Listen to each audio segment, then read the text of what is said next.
الدنيا ضلمه جوه. يخلى سبيل نصار جمعة فتيحة من سرايا النيابة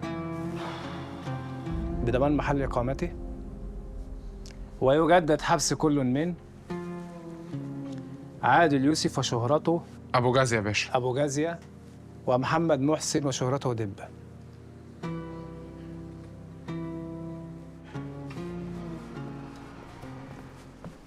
حبايب قلبي،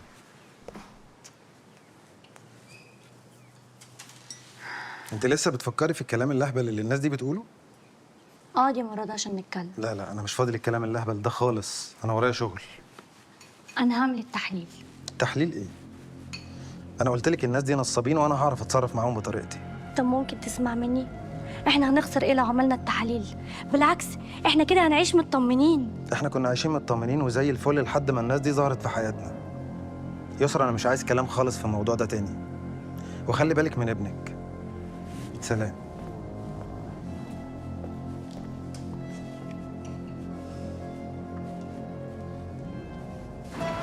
عندك هنا يا اسطى.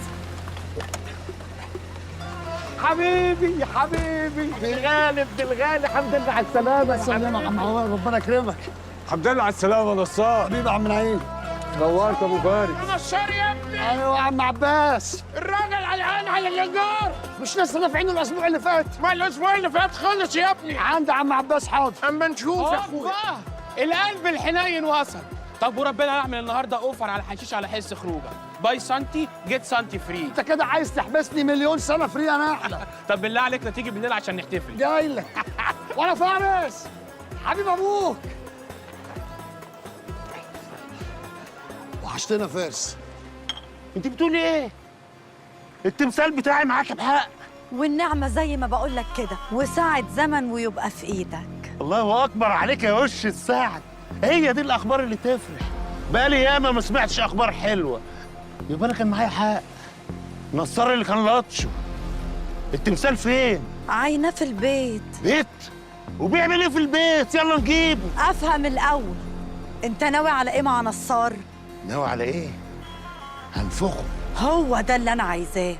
رديت روحي يا روحي. يلا. مش انا كنت بحبك قد البحر، الوقت بحبك قد المحيط. انا عايزك تتمني اي حاجه في خيالك، انا في ذلك وقت يا غمادي.